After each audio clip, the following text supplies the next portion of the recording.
बच्चों, स्वागत है आपका हमारे ऑनलाइन यूट्यूब चैनल आनंद परमार क्लासेस में। बच्चों, इसके पहले मैंने आप लोगों को रस पढ़ा दिए हैं। आई होप आप लोगों को अच्छे से समझ में आया होगा। जेल प्रेरी के बहुत इंपॉर्टेंट है ना। अगर जेल प्रेरी की तैयारी कर रहे हो तो पक्का रस पढ़ना ही सही। एक और हिंदी का टॉपिक बहुत इंपॉर्टेंट उठाते हैं बच्चों, और वो क्या है? छंद, है ना।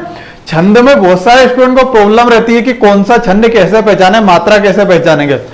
आज का वीडियो देखने के बाद एक भी डाउट आप लोगों का बिल्कुल नहीं बचेगा, है ना।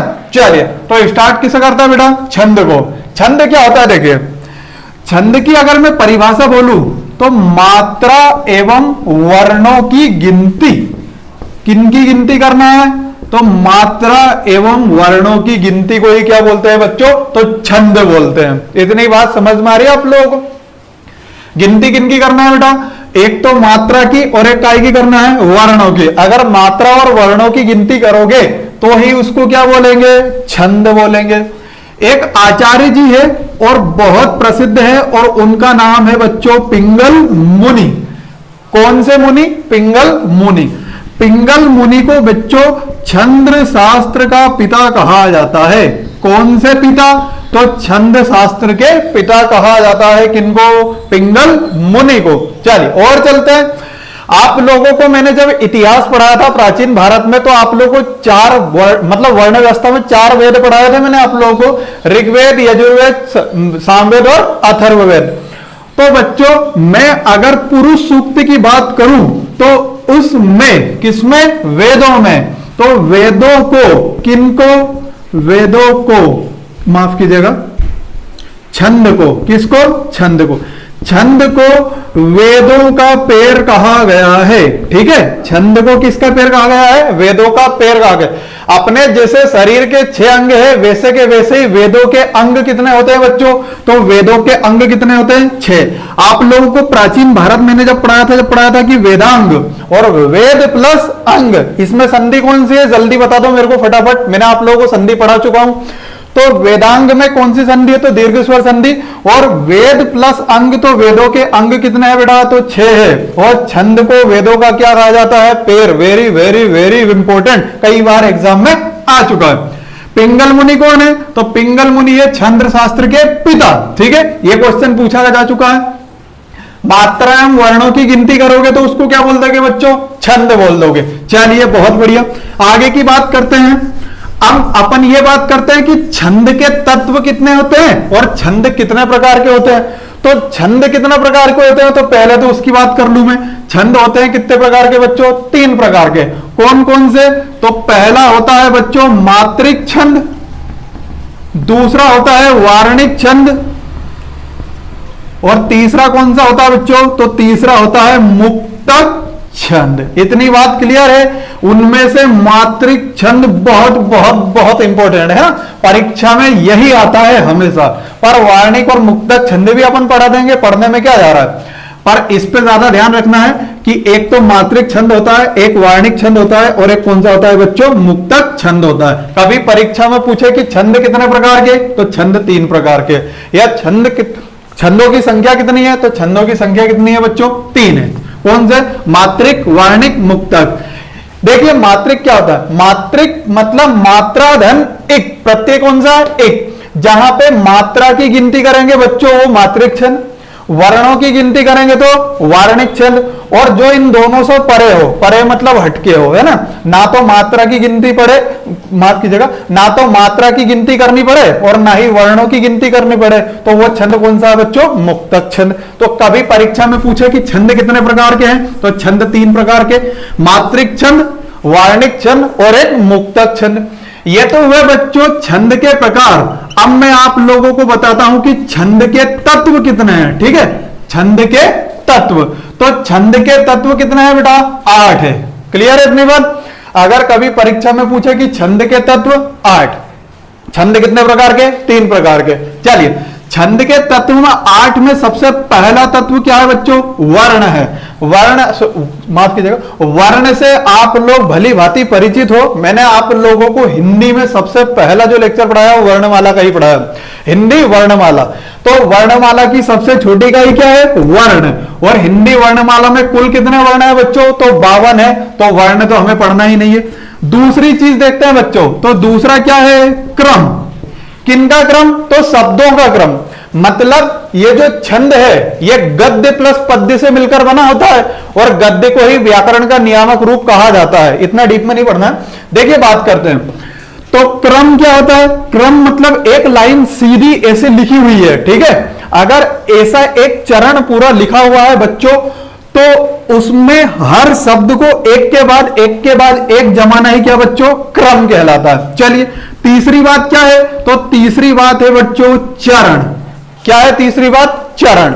चरण क्या होता है? देखिए बात करते हैं। जैसे एक लाइन यहां पे लिखी, ये दूसरी, ये तीसरी और ये चौथी, और यहां पे रहेगी यति बच्चों, यहां पे एक पूर्ण विराम और यहां पे क्या? दो पूर्ण विराम। जैसे रईमन पानी राखिए, बिन पानी सब सून, पानी गए ना उबरे, मोती मानस चून। तो बेटा कितने चरण है इसमें? चार। कौन कौन से? रईमन पानी राखिए पहला, रईमन पानी राखिए, बिन पानी सब सून ये दूसरा, पानी गए ना उबरा तीसरा, और मोती मानस चून। तो कितने चरण हो गए? चार। तो यही होता है क्या बच्चों? चरण होता है, ठीक है। देखिए ये पहला, ये दूसरा, ये तीसरा और चौथा। आप लोगों ने पहली दूसरी में पढ़ा होगा गणित में कि एक और तीन को कौन सी संख्या बोलते हैं? तो विषम। विषम बोले तो ओड। तो बच्चों पहला और तीसरा चरण होता है विषम चरण, और दूसरा और चौथा चरण कौन सा होता है? सम चरण। बिल्कुल भी डिप्रेशन में नहीं जाना, इनको मैं डीप में पढ़ाऊंगा, पर अभी ऊपरी ऊपरी बता रहा हूं, ठीक है। तो चरण समझ में आया आप लोगों को कि पहले और तीसरे चरण को विषम चरण बोलते हैं, दूसरे और चौथे चरण को क्या बोलते हैं बेटा? तो उसको सम चरण बोलते हैं। इतनी बात क्लियर है? चलिए चरण के बाद अगली बात करते हैं। देखिए एक बहुत इंपॉर्टेंट चीज आ रही है, और उसको बोलते हैं बच्चों गति। कौन सी? गति, ठीक है। गति मतलब पद्य को पढ़ना है। पहली बात तो ये रखो कि गद्य और पद्य क्या होता है, इनको समझा देता हूं मैं आप लोग। एक गद्य होता है बच्चों, और एक क्या होता है? पद्य होता है।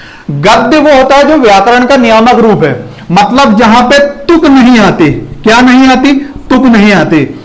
तुक क्या होता है? तुक मतलब समान उच्चारण वाले शब्द। जैसे मैं बोलूं तुक किस लिए हताश, कर मोलके की तलाश।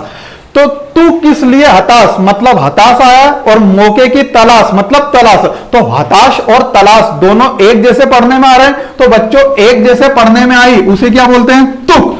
तो गद्य में तुक नहीं आती, परंतु पद्य में क्या आती है बेटा? तुक आती है। क्लियर है इतनी बात? चले, तो पद्य को पढ़ने में जो मजा आता है, जो गति होती है, जो बहाव आता है, उसको क्या बोलते हैं बच्चों? गति बोलते हैं। इतनी बात क्लियर? चलिए पांचवा क्या होता है बेटा? तो पांचवा होता है क्या? यति। यति मतलब होता है विराम। मतलब पद्य को पढ़ते समय जो विराम दिया जाता है उसी को क्या बोलते हैं? यति। देखो समझा देते हैं क्या होता है। मैंने आप लोगों को अभी चरण बताया, जैसे ये पहला चरण, यहां पे अल्प विराम, और ये दूसरा चरण। तो बच्चों ये जो अल्प विराम है, यहां पे थोड़ा क्या करना पड़ता है? अपने को रुकना पड़ता है। जहां पर एक गति धीरे धीरे धीरे जो चल रही है, पढ़ते पढ़ते समय जो गति चल रही है, बहाव चल रहा है, जो लय चल रहा है, अगर अल्प विराम आ जाओ, थोड़ा सा विश्राम दे दें, जहां पर रुक जाए, तो उसको क्या बोलते हैं? यति बोलते हैं। चलिए छठा तत्व क्या है बच्चों? तो छठा है तुक। तुक तो मैंने अभी बताया आप लोगों की कि समान उच्चारण वाले शब्दों को क्या बोलते हैं बच्चों? तो तुक बोलते हैं। जैसे कि लगा दी किसने आग, कहां था तू संशय नाग। तो आखिरी में आग आया, इधर क्या आया बच्चों? नाग आया। तो आग नाग एक जैसा लग रहा है, ठीक है। तो उसे बच्चों क्या बोलते हैं? तुक बोलते हैं। चलिए बिल्कुल भी लोड नहीं देना है, अच्छे से समझना है ना। चलिए उसके बाद क्या आता है बच्चों? तो उसके बाद आता है मात्रा, ठीक है। मात्रा की गिनती हमेशा याद रखना, मात्रा या तो एक रहेगी या दो रहेगी या एक भी नहीं रहेगी। इतनी बात क्लियर है? या कितनी? 0, 1 या 2। तो एक को तो मानना ही नहीं है, तो 2 से ज्यादा मात्रा कभी नहीं रहेगी मेरे बच्चों, है ना। मात्रा अधिकतम कितनी रहेगी? 2। अब मात्रा क्या होती है? तो मात्रा में आप लोगों को डिटेल में पढ़ाऊंगा, अभी इत्मीनान रखना। आठवां क्या है बच्चों? तो आठवां है गण। क्या है? एक गण।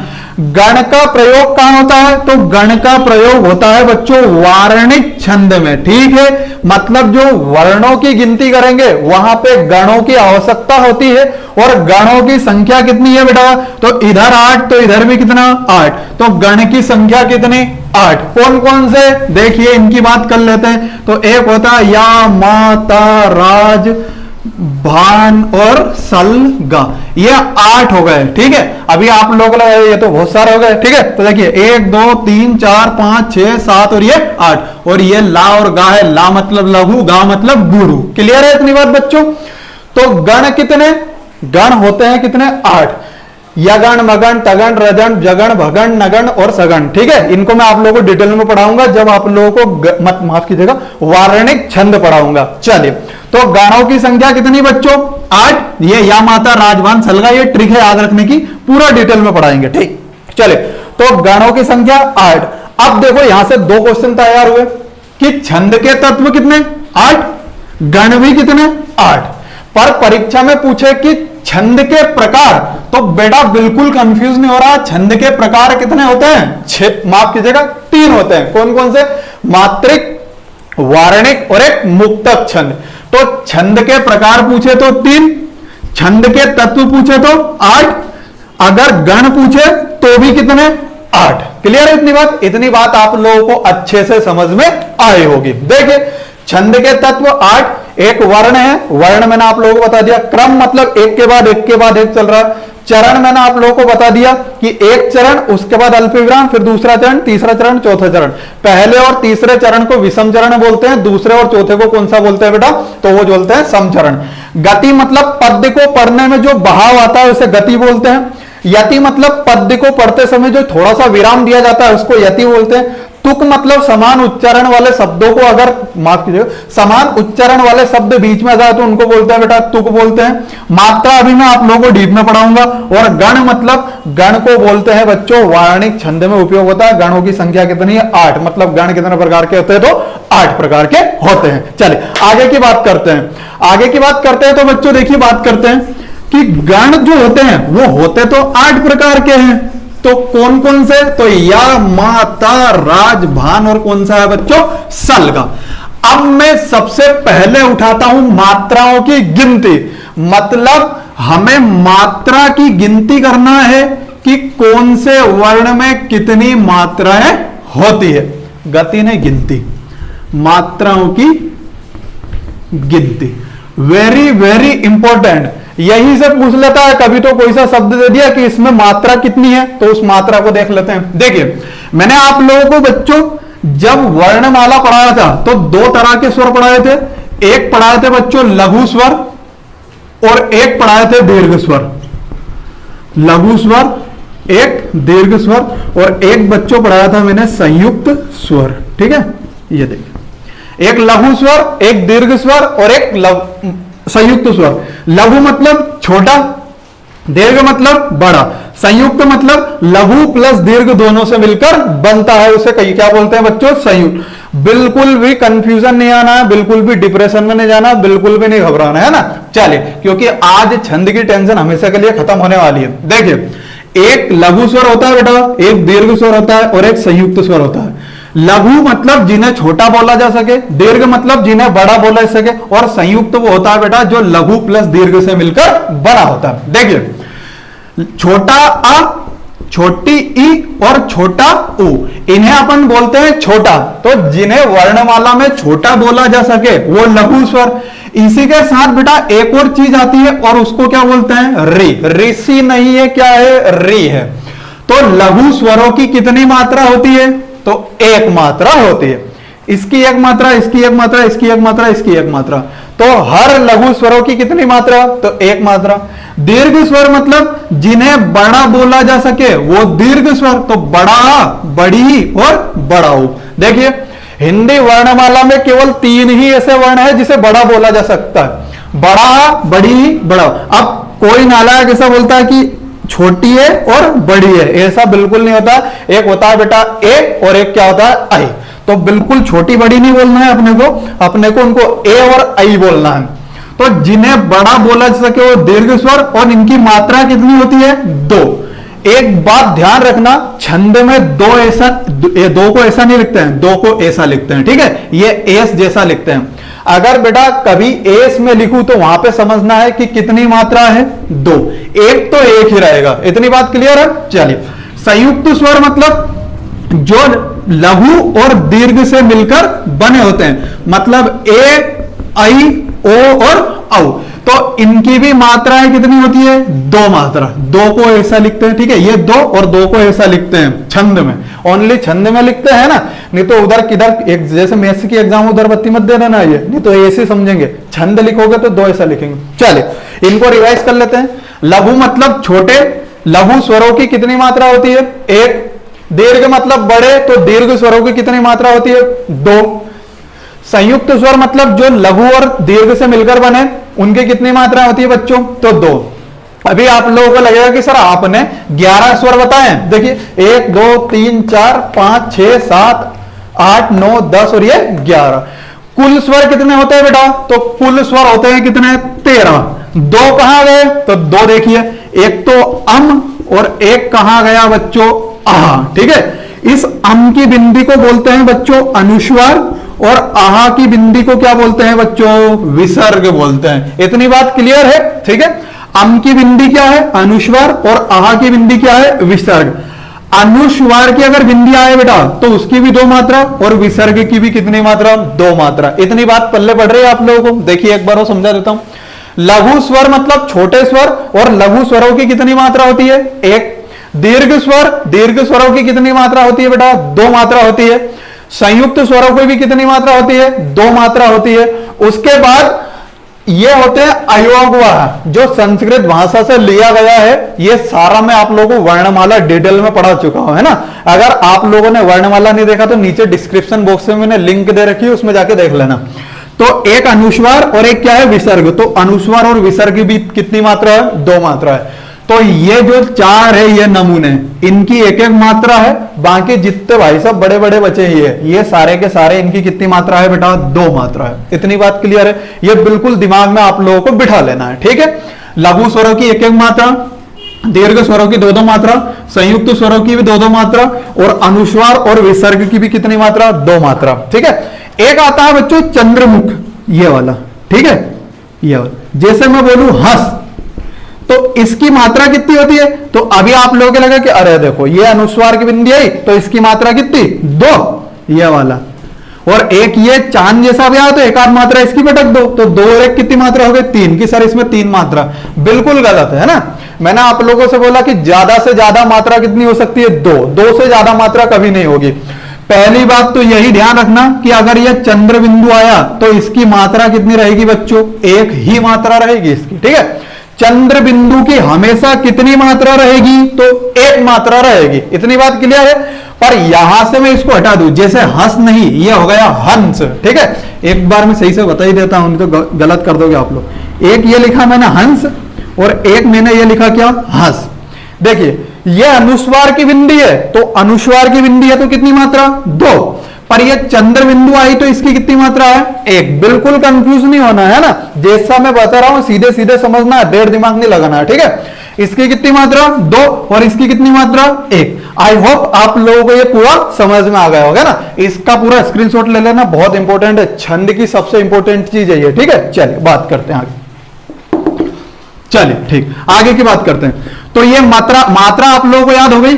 अब कुछ स्टूडेंट को डाउट होगा कि आपने स्वर की मात्रा बता दी, व्यंजन की मात्रा तो बताओ। तो व्यंजन की कोई मात्रा होती है क्या, बिल्कुल नहीं होती।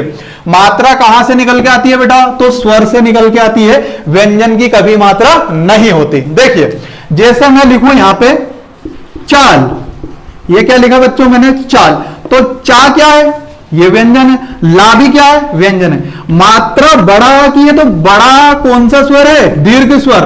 तो हमेशा मात्रा किनकी रहती है, स्वर की। व्यंजन की कभी मात्रा नहीं रहती। तो देखिए इसमें बड़ा की मात्रा आई तो दो, इधर कितनी, इसमें देखिए छोटा ही है, ठीक है। तो कितनी मात्रा, एक, दो और एक कितनी हो गई बच्चों, तीन मात्रा।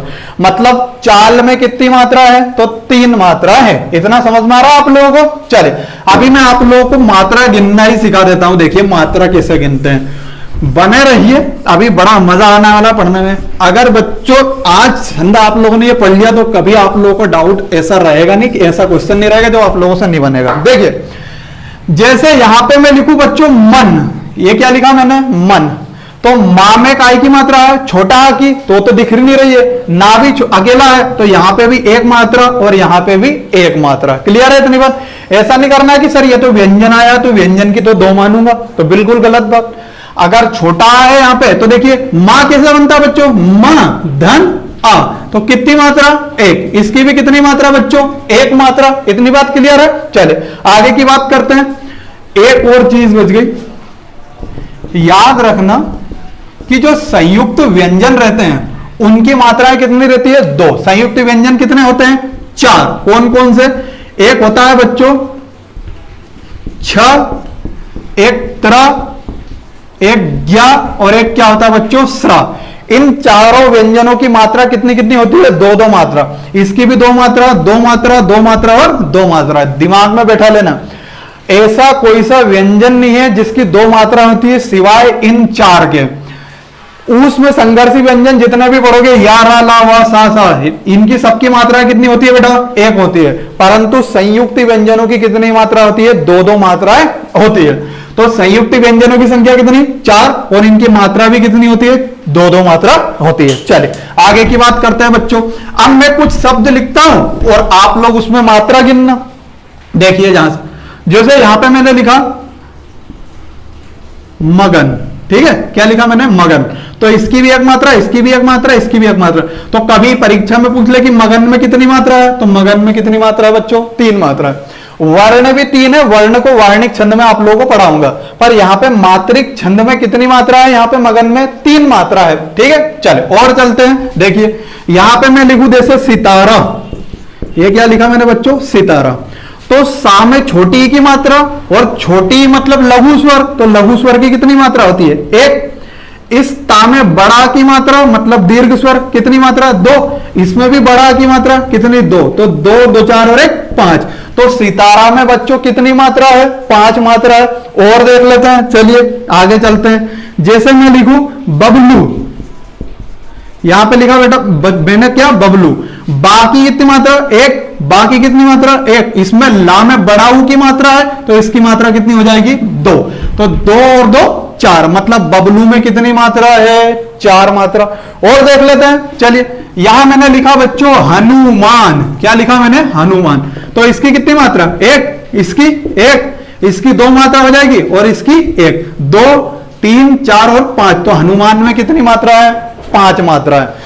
अब देखिए थोड़ा सा मैं आप लोगों को अलग बताता हूं, थोड़ा सा टफ में लेके चलता हूं, डिफिकल्ट में लेके चलता हूं। घबराना बिल्कुल नहीं है।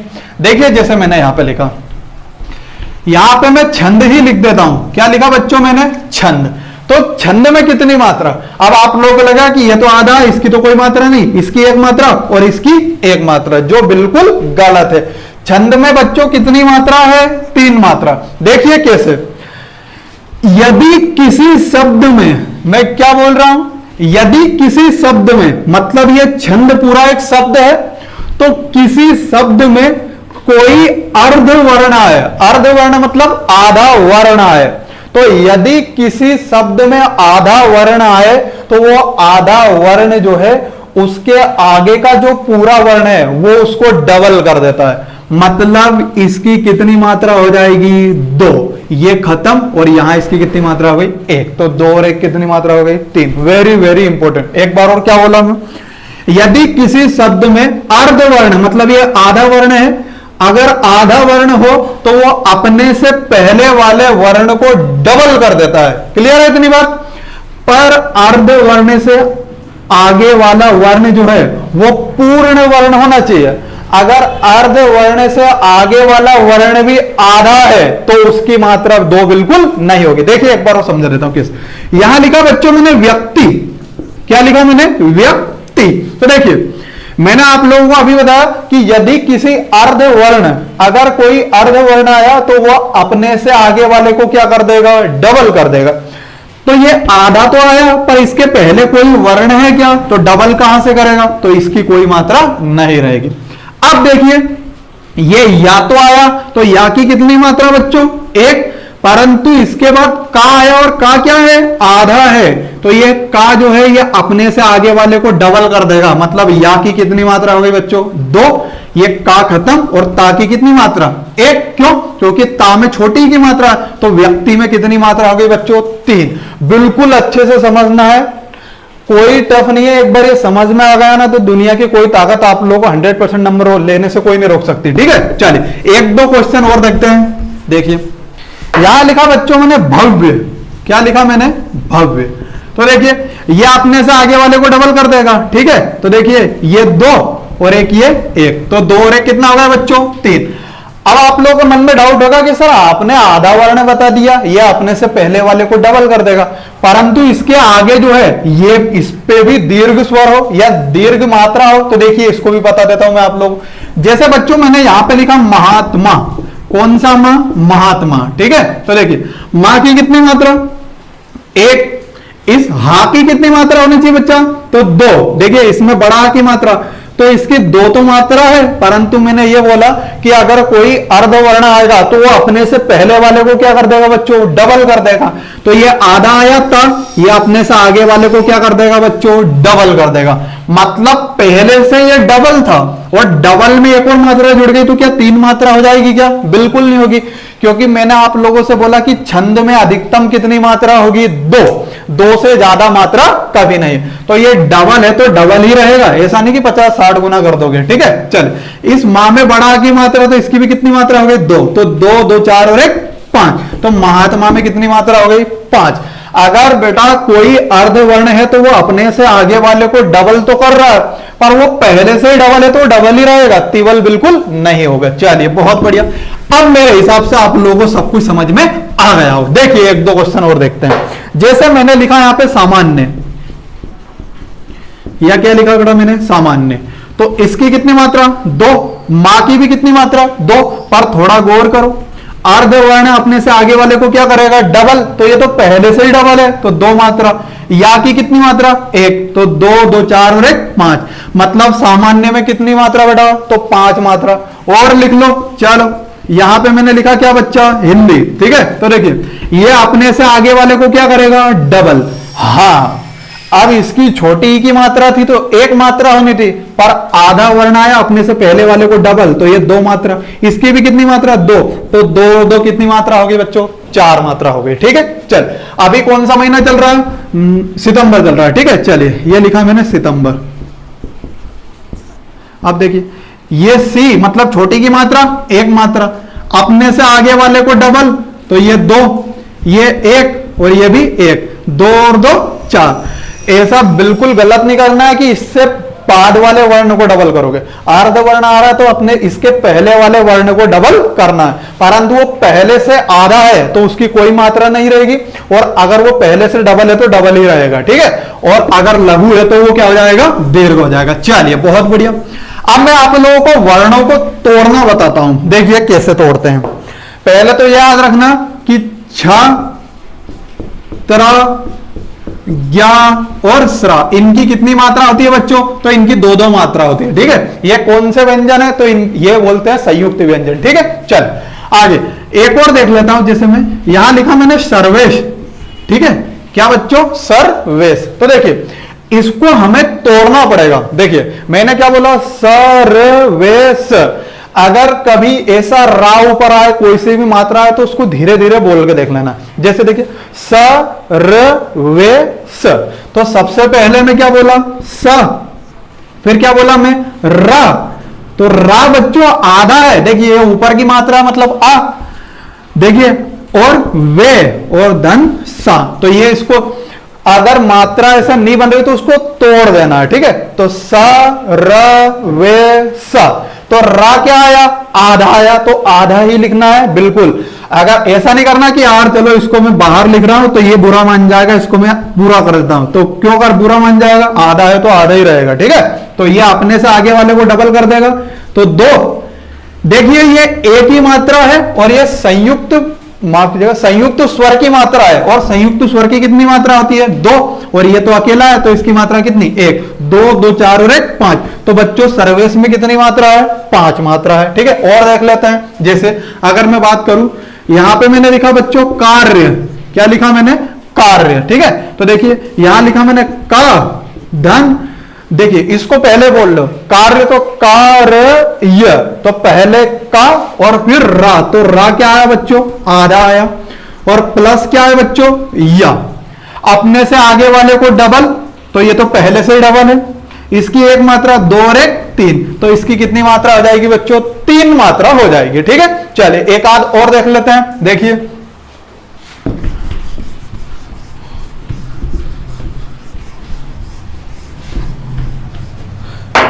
यहां लिखा मैंने बच्चों स्वर्ग, क्या लिखा मैंने? स्वर्ग। तो देखिए स्वर्ग, तो सबसे पहले क्या आया? स्व, फिर व, फिर रा, देखो आधा है ये, है ना, तो र, और धन क्या है बेटा? गा। ठीक है, चल मैंने स्वर्ग लिखा, आधा वर्ण है तो अपने से आगे वाले को डबल करेगा, आगे कुछ है क्या? तो इसकी फिल्म तो खत्म। ये आधा वर्ण है, अपने से पहले वाले को डबल करेगा, तो ये 2, और ये कितना है? 1, तो 2 और 1 3। मतलब बच्चों स्वर्ग में कितनी मात्रा है? 3 मात्रा। समझ में आ गया होगा? चले अब मैं आप लोगों को ये संयुक्त व्यंजनों की मात्रा कैसे गिनते हैं इनको बता देता हूं। देखिए यहां लिखा बच्चों मैंने रक्षा, क्या लिखा मैंने? रक्षा। तो देखिए सबसे पहले तो इनको तोड़ के बता देता हूं कि छा कैसे टूटता है। वैसे तो वर्णमाला में मैं आप लोगों को पढ़ा चुका हूं, पर यहां पे और बता दूं तो छा जो है ये का धन क्या बनता है बच्चों? शा बनता है। हलंत किस पर रहेगा? ये पहले वाले वर्ण पर रहेगा। त्रा किन से मिलकर बनाता है? तो ता प्लस रा। ज्ञा जो है वो जा प्लस या से, और श्रा जो है वो बच्चों शा प्लस रा से। तो इनमें पहले वाला जो वर्ण रहेगा, पहले वाला व्यंजन रहेगा वो अर्ध व्यंजन रहेगा, उस पर हलंत रहेगा। ठीक है, तो छा को ऐसे तोड़ना है, ये त्रा ता धन रा, ज्ञा जा प्लस या, और श्रा शा प्लस रा। अब देखिए तोड़ लेते हैं इसको। मैंने क्या बोला? रा। ये क्या है? छा, तो इस छा को अलग लिख लो, और इस छा में बड़ा की मात्रा है, तो ये मैंने क्या लिख ली बच्चों? बड़ा की मात्रा लिख ली। इतनी बात क्लियर है? ठीक है, चल इसकी मात्रा कितनी? 1। पहले तो इस छा को तोड़ लो, तो छा काय में टूटेगा? का प्लस शा में टूटेगा। ठीक है, चल अर्ध वर्ण है, अपने से आगे वाले को बच्चों क्या कर देगा? डबल। चलिए इसकी कितनी मात्रा? 1। इसको भूल जाना है ना, ये अपन ने तोड़ दिया इसको। और इसकी कितनी मात्रा? 2। तो 2 2 4 और 1 5। तो रक्षा में कितनी मात्रा होगी बच्चों? 5। ये थोड़ा सा टफ है, इसको एक बार और देखो। देखिए जैसे रक्षा मैंने लिखा तो रा पहले लिख लिया, फिर छा आया, छा क्षत्रिय वाला, तो ये छा लिख लिया। छा को तोड़ दो का प्लस शा में, और धन छा में काय की मात्रा है? बड़ा की, तो इसको अलग लिख लो। ठीक है, ये रा देखिए, इसको मैंने छा को का प्लस सा में तोड़ा, तो का जो है वो बेटा आधा है, तो ये अपने से आगे वाले को क्या कर देगा? डबल कर देगा। मतलब रा की कितनी मात्रा है? 2। आगे देखिए इस सा की कितनी मात्रा है? 1, और आ की कितनी मात्रा है? 2। एक और देखते हैं। देखिए जैसे बच्चों मैंने यहां पे लिखा कक्ष, क्या लिखा मैंने? कक्ष। तो देखिए का धन छ धन बड़ा। ठीक है, चल अब देखिए इस छा को फिर तोड़ लो, का धन शा, ये अपने से आगे वाले को डबल कर देगा, मतलब 2 मात्रा। इस शा की कितनी मात्रा? 1। बड़ा की कितनी मात्रा? 2। 2 2 4 और 1 5। तो इसकी मात्रा कितनी हो गई बेटा? तो कक्षा में 5 मात्रा है। चलिए और देख लेते हैं। यहां मैंने लिखा बच्चों कक्ष। ठीक है, कक्ष को देख लेते हैं। देखिए कक्षा और कक्ष में बहुत अंतर है। देखिए सबसे पहले का, फिर मैंने क्या लिखा? छा। इसमें बड़ा की मात्रा तो है नहीं, तो इसको आगे नहीं लिखना है। छा को क्या लिखा मैंने? का धन शा, ये अपने से आगे वाले को डबल कर देगा, तो ये 2, और इसकी कितनी मात्रा? 1। तो 2 और 1 कितनी हो गई बच्चा? 3 मात्रा हो गई। यह आप लोगों को मेरे हिसाब से अब समझ में आ गया होगा। चलिए और देख लेते हैं। जैसे बच्चों मैंने लिखा यहां पे मात्रा। ठीक है, तो मात्रा में मात्रा गिनते हैं। देखिए यहां लिखा मैंने मा धन आ, क्योंकि बड़ा की मात्रा है ना, फिर त्रा जो है ये त्रा लिख दिया मैंने। ठीक है, तो देखिए मां ऐसा, इस त्रा को तोड़ लो पहले, तो त धन रा, रा में बड़ा की मात्रा है ना। ठीक है, तो देखिए इसकी मात्रा कितनी? 1। ये अपने से आगे वाले को डबल कर देगा, तो ये तो पहले से ही डबल है। ठीक है, चलिए आगे बच्चा इसकी कितनी मात्रा है? 2। तो 2 2 4 और 1 5। मतलब मात्रा में कितनी मात्रा हो गई? तो 5 मात्रा हो गई। ये मैंने आप लोगों को मात्रा गिनना सिखा दिया है। ये जो वीडियो है इसको आज अपन इतना ही रखते हैं। कुछ होमवर्क देता हूं मैं आप लोगों को, उसको घर से करके लाना, या आप लोग कमेंट सेक्शन में कमेंट करके मेरे को बताना। ठीक है, जैसे मैं लिखूं यहां पे, यहां लिखा मैंने इमली, यहां लिखा मैंने भविष्य, यहां लिखा मैंने जगत, यहां लिखा मैंने होशियार, यहां लिखूं मैं राम सीता, यहां लिखा हूं मैं बलदेव। इनकी बेटा मात्रा गिन के आना घर से, है ना, कि इन शब्दों में मात्राएं कितनी है। और आप लोग कमेंट सेक्शन में मेरे को कमेंट करके बताना कि इन शब्दों में कितनी मात्राएं है। अगर मैंने आप लोगों को जो पढ़ाया मात्रा वो समझ में आ गया तो फटाफट मात्रा निकाल दोगे। ये वीडियो अच्छे से देखना है, अच्छे से समझना है, क्योंकि बेटा मात्रा समझ में आएगी ना, उसके बाद ही हम आगे बढ़ पाएंगे। तो अगला जो वीडियो रहेगा वो पूरा मात्रिक छंद का रहेगा और उसमें गिनती किसकी करेंगे, तो मात्रा की गिनती करेंगे। ठीक है, तो आप लोगों को जो मैंने मात्रा गिनने सिखाई, इसको अच्छे से पढ़ना है, अच्छे से समझना है, उसके बाद ही अगला लेक्चर समझ में आएगा, वरना समझ में नहीं आएगा। तो इतना अच्छे से पढ़ाया है, पूरी मेहनत करके मैंने पढ़ाया है, तो आप लोग मात्रा अच्छे से गिनना सीख जाना। और जो कल का वीडियो रहेगा वो रहेगा बच्चों मात्रिक छंद का। क्लियर है इतनी बात? चलिए, वीडियो अच्छा लगे तो लाइक, सब्सक्राइब और दोस्तों के साथ शेयर करना ना भूले।